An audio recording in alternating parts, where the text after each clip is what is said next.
that ordinance is not valid. میں یہ پوچھ رہا ہوں. اگر یہ نہ ویلڈ ہوا صرف 2+2 is 5 then 5+5 can be anything G. MFLO ایک قانون ہے جی, ایک لاگو قانون ہے, it's operative. عمل ہو رہا ہے. جلیل نقوی صاحب, یہ تو لاگو قانون ہے, جی میں آپ کر رہا ہوں, قانون یہی چل رہا ہے, لیکن ہمارے ہاں یہ مشکل پیش آتی ہے کہ ہماری فقہ میں اس میں مشکل ہے. جی ہاں, طلاق کے مسئلے میں مشکل ہے. اب ہمارے کئی کپلز ہوتے ہیں وہ عدالت سے طلاق لے کر کے آ جاتے ہیں, اور عدالتی طلاق جو ہے یا جو اسٹام کی طلاق ہے یا پیپر لکھ کے دینے کی طلاق کو ہمارے مراجع, ہمارے مجتہدین نہیں مانتے. ہمارے یہاں طلاق میں باقاعدہ عربی میں. علامہ عبدالجلیل نقوی صاحب ہمارے ساتھ ہیں, محمود اشرفی صاحب بھی ہیں, اور رافع عالم صاحب بھی ہیں. Welcome back to the after break. Take a break. Welcome back from the break. Allama Jaleel Naqvi صاحب, میں نے ایک سوال مجھے جو سمجھ میں آ رہی ہے وہ میں نے پوچھنا چاہتا ہوں. وہ یہ ہے کہ جس طرح ہمیں اجازت ہے, مثلا میں ایک مسلمان مرد ہوں الحمدللہ, مجھے اجازت ہے کہ میں کسی بھی اہل کتاب سے نکاح کر سکتا ہوں, شادی کر سکتا ہوں, چاہے وہ کرسچن ہو چاہے وہ جو ہو, and correct me if I am wrong, یہ کر سکتا ہوں. آپ مجھے اس میں ٹینشن بھری نظروں سے نہ دیکھیں, یہ مجھے میرے دین نے حق دی ہے. بالکل کر سکتا. کیا متاع کے اندر اجازت ہے غیر دین سے نکاح کی؟ جی ہاں, متاع کی اجازت ہے جی, اہل کتاب کے ساتھ متاع کیا جا سکتا ہے. لڑکیوں کو بھی اجازت ہے؟ نہیں, غیر مسلم لڑکیوں کو غیر مسلم کے ساتھ, مسلم لڑکیوں کو غیر مسلم لڑکوں کے ساتھ نہیں, مسلم لڑکیوں کو غیر مسلم کے ساتھ کسی نکاح کی بھی اجازت نہیں ہے جی. البتہ یہ ہے کہ یہ تو مسلمات میں سے ہے, تمام مکاتب میں یہ ایک بات مسلم ہے کہ مسلم لڑکے جو ہیں وہ غیر مسلم اہل کتاب کے ساتھ عقد کر سکتے ہیں جی, لیکن لڑکیاں نہیں کر سکتے. ٹھیک ہے. حافظ طاہر اشرفی صاحب, آپ کنونس نہیں ہے کہ متاع صحیح ہے؟ نہیں جی, کنونس والی بات ہی نہیں ہے. یہ مسلمات فائدہ ہو رہا ہو, چاہے جو مرضی ہوتا ہو, یہ ایک مسلمہ بات ہے کہ متاع حرام ہے, اور ہمارے یہاں بالکل اس کی کوئی گنجائش نہیں ہے. بالکل. اچھا, ہم اتنے شدت سے جو کہیں گے, بالکل شدت سے بھی آگے, بالکل ہمارے ہاں کوئی اہل سنت کے ہاں متاع کی کوئی گنجائش ہی نہیں ہے کہیں پر. یہ اجازت ہوئی 3 دن کے لیے غزوہ خیبر کے موقع پر, غزوہ تبوک کے موقع پر, پھر غزوہ خیبر میں بھی اس کی ممانعت, غزوہ تبوک کے موقع پر. حضرت وجہ کیا تھی؟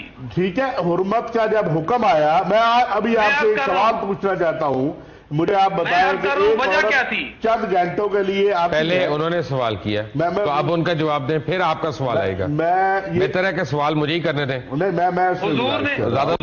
وجہ بتا دی ان کو, میرے بھی جذبات ہیں. وہ تکرار آپ پہ راستہ ڈھونڈنا چاہتے ہیں. میں تکرار نہیں کرانا چاہ رہا, لیکن ان کے سوال کا جواب دیں, وہ امپورٹنٹ ہے. پہلے بھی کہ وجہ کیا تھی کہ جس کی وجہ سے اس کی اجازت ملی. دیکھیں نا, یہ اللہ کے نبی صلی اللہ علیہ وسلم جنگ کا موقع تھا, یہ اللہ کے نبی صلی اللہ علیہ وسلم نے اس کی اجازت دی, اللہ تعالیٰ کی طرف سے حکم آیا, اس کے بعد اس کو منسوخ ہو گیا.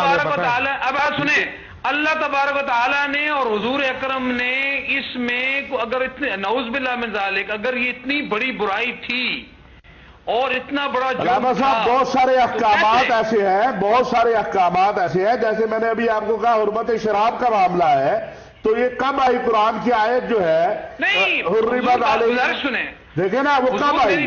تو اس لیے ہم اس کو, میں نے گزارش کی جو حضرت عمر فاروق رضی اللہ تعالیٰ ابھی بات کی, میں آپ سے گزارش کر رہا ہوں. میں نے ایک بڑا امپورٹنٹ سوال پوچھنا ہے اپنے تیسرے مہمان سے. میں سمجھ گیا, تمام اکابر صحابہ سے متفق علیہ روایات موجود ہیں کہ جو متع کا حکم آیا وہ منسوخ ہو گیا, وہ کینسل ہو گیا. ایک بار نہیں, نبی صلی اللہ علیہ وسلم نے 2 بار اس کے کینسل ہونے کا کہا. چلے, انہی روایات کو اکٹھا کر کے, میرے پر ٹائم تھوڑا, مجھے ان سے ایک سوال کا پوچھنا ہے. دیکھیں, جب عدالت کے اندر آتے ہیں کوئی ایک ڈسپیوٹ لے کے, اب یہ آپ کو اور ہمیں پتا چل گیا کہ یہاں پہ ابھی اس وقت برج نہیں ہو سکتا, یہ پیرلل چل رہے ہیں. اب میں اس میں نہیں پڑھتا کون صحیح کون غلط, آپ نے ان کو آپ نے صحیح موقع نہیں دیا. جہاں کوئی ایسی کانفرنس ہوتی ہے جہاں یہ ڈسکشن کرتے ہیں, ایک دوسرے کو بلیڈ مارے, نہیں یہ موقع اور کیا ہوتا ہے, یہی ہوتا ہے موقع. نہیں سر, ان کو کمرے میں بند کر کے سن لیں. آپ اپنے سوال کا پلیز اس تک رہیں. مجھے یہ عرض کریں, مجھے یہ بتائیں کہ اگر ایک کپل عدالت کے اندر آیا, ایک کا تعلق فقہ جعفریہ سے اور ایک کا تعلق دیوبند مسلک سے ہے, فقہ حنفی سے ہے, اب جب قانون ڈیسائیڈ کرے گا ایک کیونکہ اب اتنے ڈیفرنسز واضح ہیں, ہیں, اور یہ آج سے نہیں ہے، سینکڑوں سال سے چلے آ رہے ہیں. عدالت ان کو کس شریعت کے مطابق ان کو حق دے گی؟ کیونکہ دونوں کا تضاد ہو رہا ہے، ون، اور جو لا آف دا لینڈ ہے اس کا کلیم یہ ہے کہ وہ تو ریلیجن سے نکلا ہے اور وہ اس کے علاوہ ہے ہی نہیں. دیکھیں جی، مسلم یہ فیملی لا آرڈیننس پاکستانی مسلمان wherever they may be ان پہ لاگو ہے. مجھے تو یہ سمجھ نہیں آ رہی کہ یہ کیسے آ کے حق مانگے. ہمارے قانون جو ہیں جی اس طرح کے فقہ نہیں پیدا کرتا، نہ کوئی ریکگنائز کرتا ہے جی، اینڈ نہ یہ ہمارے قانون کی کوئی پالیسی ہے.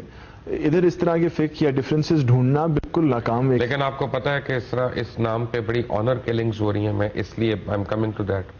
That has nothing to do with marriage, ji. It has to do with society's attitudes towards women. It has got to do also with society's understanding, misunderstanding, and comprehension of whatever faith they belong to. Misunderstanding. چاہے آپ اس کو blasphemy کہہ لیں، چاہے آپ کو گستاخی کہہ لیں، جو مرضی کہہ لیں. Violence جی تب ہوتی ہے جب لوگ اپنے ڈسپیوٹس ایک طریقے سے ریزالو نہیں کر سکتے. ہمیں وہ طریقہ بھی سیکھنا ہے so we can respect other human beings. ہم ایک چیز پہ فائٹ کر رہے ہیں، ڈیبیٹ کر رہے ہیں، 1400 سال ہو چکے ہیں جی، we're fighting over the same thing. Right. علامہ صاحب، my last question to you is کہ کیا فقہ حنفی والوں کو اجازت ہے فقہ جعفری والوں سے مطاع کرنے کی؟ میں عرض کروں آپ کی خدمت میں جی کہ یہ ایک نکاح ہے اور ہر مسلمان دوسرے کے ساتھ یہ نکاح کر سکتا ہے. مسلمان کے لیے اجازت ہے عقد کرنے کی. صحیح ہے جی، اس میں کوئی ڈسپیوٹ فقہ کا نہیں ہے، اس میں کوئی ڈسپیوٹ مسلک کا نہیں ہے. البتہ میں یہ ایک آخر میں عرض کروں گا آپ کی خدمت میں کہ جو علل و اسباب حضور اکرم کے دور میں اس کے جواز کے تھے. حضرت شراب کی مثال دیتے ہیں، شراب پیغمبر کے دور سے پہلے سے چلی آ رہی تھی. حضور اکرم نے اپنے دور میں کوئی ایسا نہیں ہے کہ حضور نے خود شراب کی اجازت دی ہو اور پھر ممانعت قرار دی ہو، ایسی بات نہیں ہے. وہ پہلے سے آ رہی تھی اور ایک مرحلے پہ آ کر حضور اکرم نے مرحلہ وار مختلف چیزوں کی ممانعتیں آتی کہ اس کی ممانعت کر دی.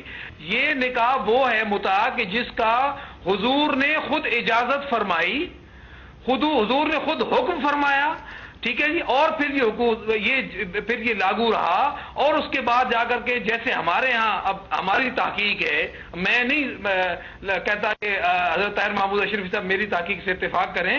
میری تحقیق یہ ہے، مسند احمد بن حنبل میں موجود ہے، صحیح مسلم کے اندر موجود ہے، اور بہت ساری تاریخ تبری کے اندر موجود ہے، بہت سارے مقامات پہ یہ اس کا تذکرہ موجود ہے کہ یہ حضرت عمر کے دور میں آ کر اس کی ممانعت کر دی گئی.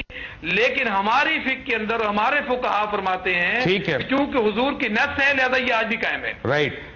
حافظ طاہر اشرفی صاحب، آپ کلوزنگ میں آخری 1 منٹ میں کیا کہنا چاہیں گے؟